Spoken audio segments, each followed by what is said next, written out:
Chères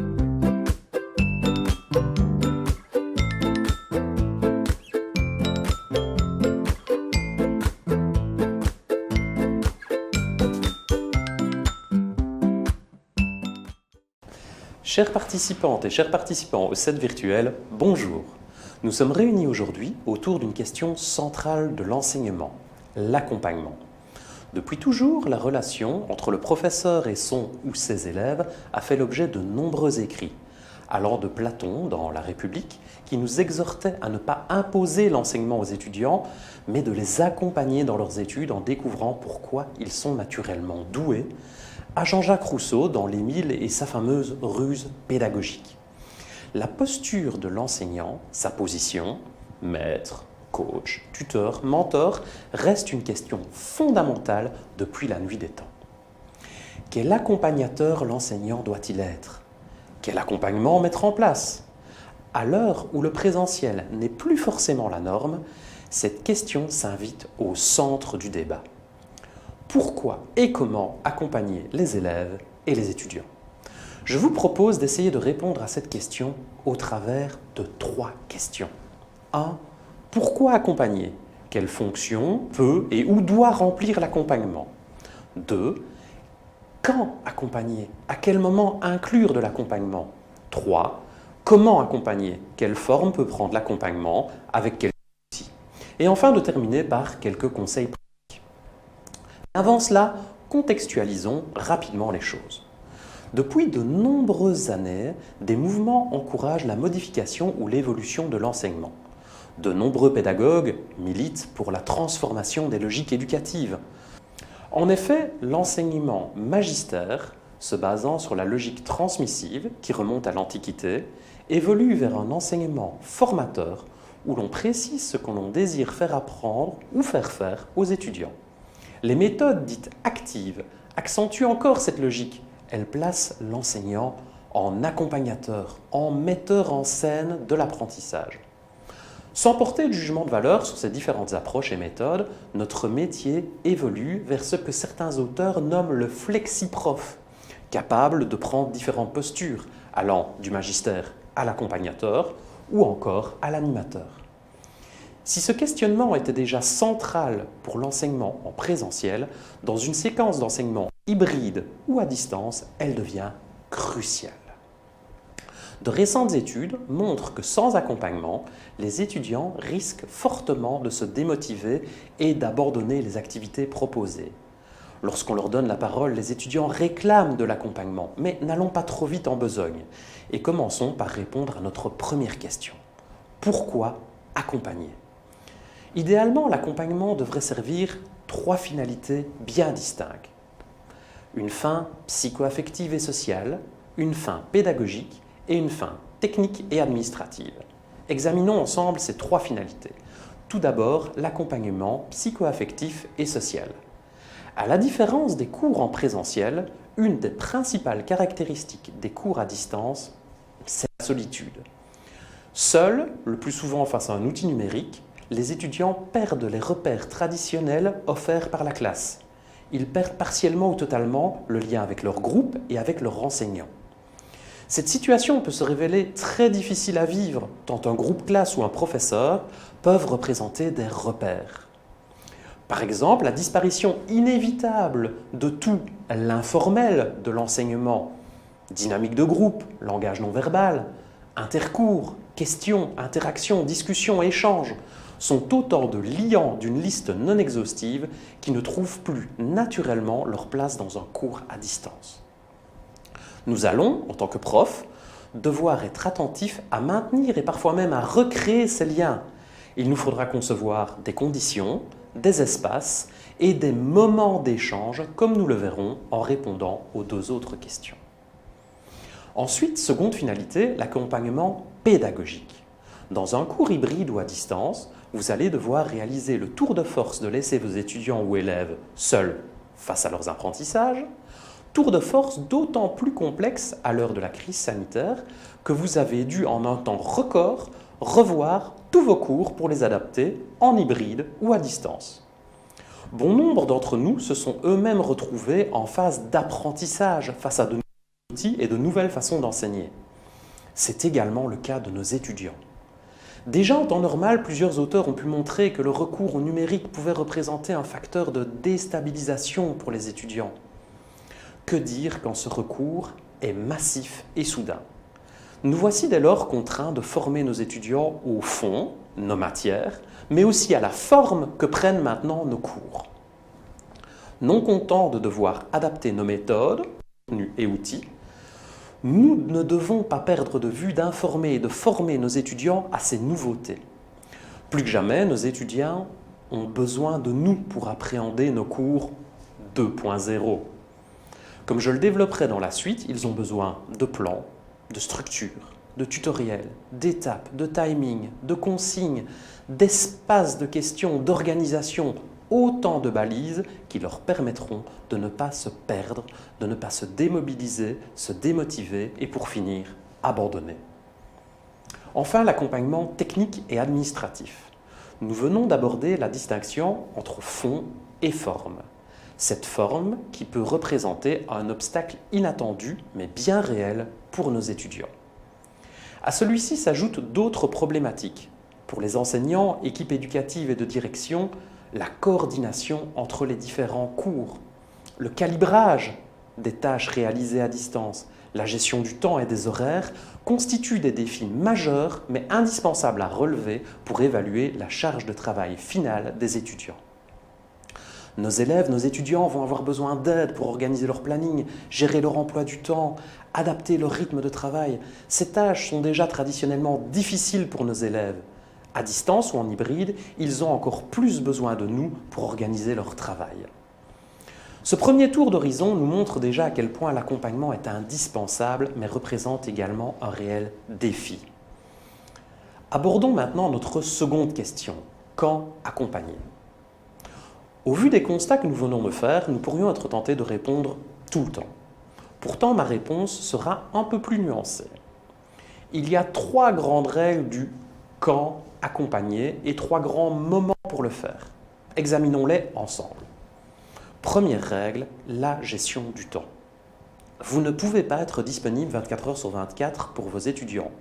Vous, comme eux, avez le droit à la déconnexion. Vous allez devoir planifier les plages horaires où vous êtes disponible pour accompagner vos différents groupes et respecter les plages horaires où ils sont eux-mêmes disponibles. Ce qui nous amène à la seconde règle. Tâchez autant que possible de respecter les heures prévues dans l'horaire normal, l'horaire en présentiel de vos étudiants. En tout cas pour l'accompagnement pédagogique. Cela aidera vos étudiants à organiser leur travail. L'accompagnement psychosocial et technique peut lui se dérouler hors cadre dans la mesure où il représente un plus offert mais nécessaire au groupe. Je dis bien peut, pas doit être organisé. Enfin, le balisage. Vous l'aurez compris, vous devez préciser de façon claire et aux étudiants l'horaire, le timing de vos séances d'accompagnement, mais aussi leurs raisons, réponses aux questions, discussions thématiques, groupe de soutien, feedback, échange individuel, pour terminer par baliser son environnement, en présentiel ou à distance, sa durée, le temps de parole par étudiant, l'outil que vous utiliserez, bref, tous les éléments qui vont vous permettre de cadrer votre séance d'accompagnement. Les séances d'accompagnement peuvent être individuelles ou collectives, comme nous le verrons dans le point suivant, et elles peuvent avoir lieu à 3 grands moments de la formation. En amont du cours, elle permet de le préparer, d'apporter à vos étudiants les informations nécessaires à le suivre. Nous nous trouvons ici plutôt dans une fin pédagogique.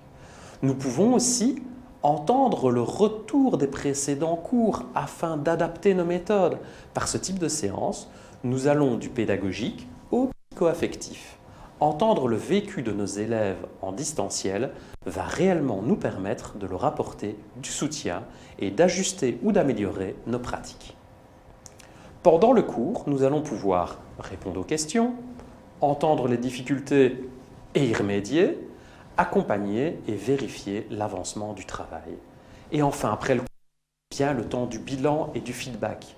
Par exemple, à distance, l'évaluation formative et continue devient une vraie nécessité pour accompagner le parcours d'apprentissage des étudiants au plus près, mais également pour adapter nos cours. Intéressons-nous maintenant au comment accompagner. Au vu de ce qui précède, vous l'aurez compris, nous allons devoir mettre en place une réelle démarche d'accompagnement, étape par étape. Choisir la finalité que va rencontrer mon accompagnement, le cadrer, le baliser, quand va-t-il avoir lieu, quel est son objectif, quelles en sont les modalités, faut-il prendre rendez-vous? À ces différents éléments viennent encore s'ajouter 3 questions. La question de la synchronicité. Mon accompagnement aura-t-il lieu en synchrone ou en asynchrone? La question de la collectivité.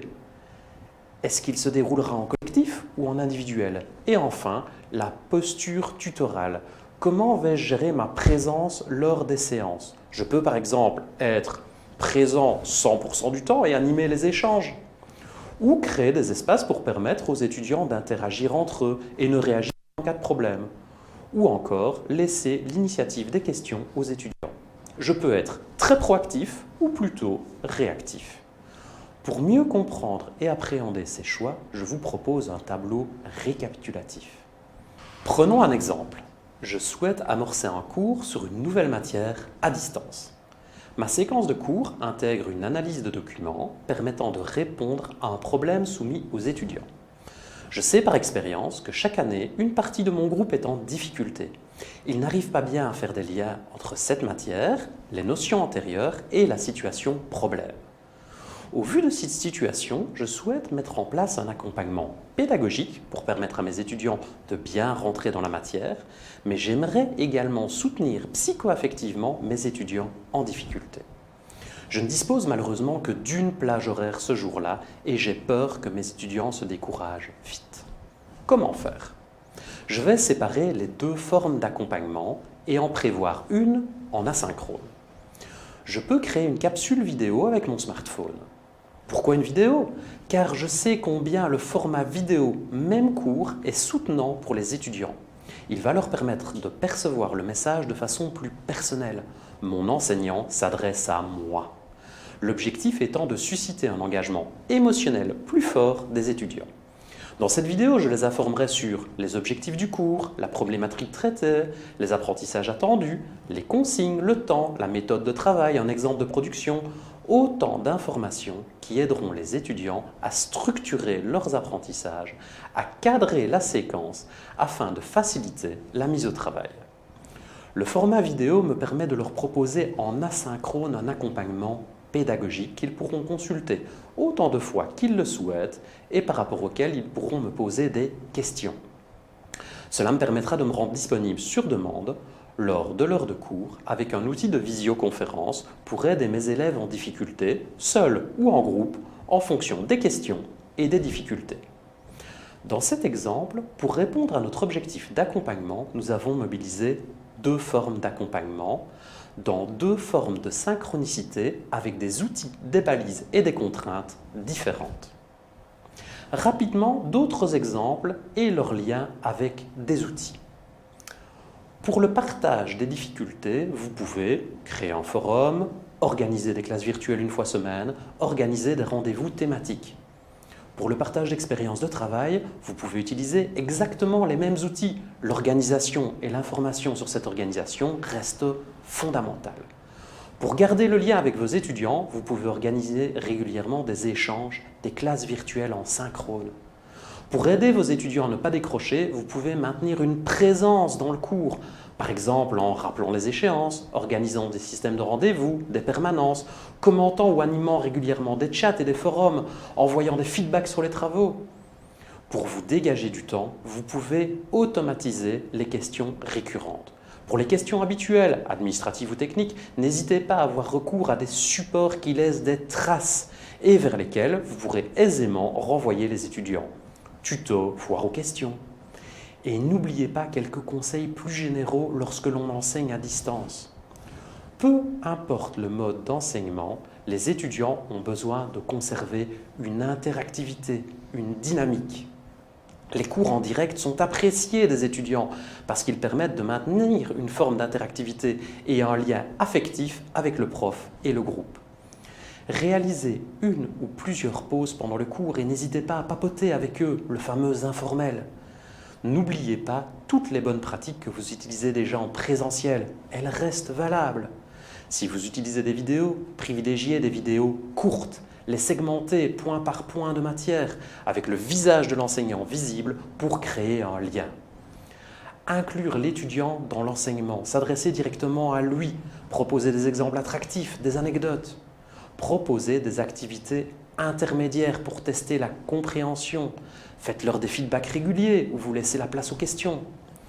Organisez régulièrement des échanges en synchrone afin de garder le lien, mais déterminez les canaux de communication, la périodicité et les règles de la communication. Donnez un feedback régulier aux étudiants et si adaptez vos cours si nécessaire. Pour conclure cette présentation, je paraphraserai Nelson Mandela qui déclarait « L'éducation est l'arme la plus puissante qu'on puisse utiliser pour changer le monde ». À l'heure de l'hybride et du distanciel, accompagner est devenu l'arme la plus puissante que l'on puisse utiliser pour bien former à distance. Vous l'aurez compris, l'objectif est de garder le plus possible le lien avec vos étudiants en faisant vivre la communauté d'apprentissage qu'ils représentent.